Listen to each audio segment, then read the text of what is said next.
What is leadership to me? I think it's vision, a willingness to ask people to follow you or follow a leader to accomplish something great. I don't know that any leader aspires to be a leader from the time they're born. I think that happens, that you find yourself, in a situation where you're asked to lead. Strong leadership is something you know when you see it.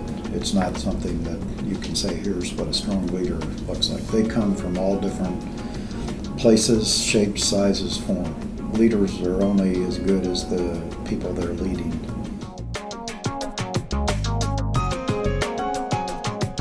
My leadership style is more a participant coach. I get into what the organization is doing or what the company has done and really try to understand it, and then use the basis of that to project a vision. I would think that that's probably my strongest suit, is to see where things are going and create a hill, as I say, that you can take, as opposed to hole filling. I'm not a good hole filler, but I can certainly give vision and say we're going to take that hill and here's how.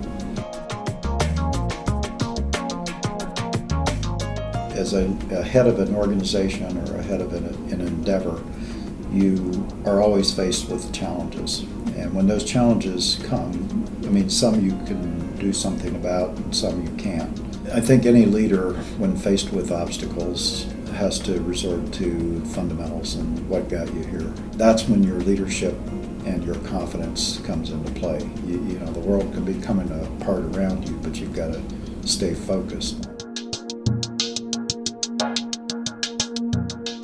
There's all kinds of leadership in any community, but particularly in San Diego, I think leadership in the research sector. I've seen some tremendous leaders in university and other research institutes like SALT and Sanford Burnham. In government, I think there's strong leaders. We've had some people that have really changed the direction of San Diego or historically over the history.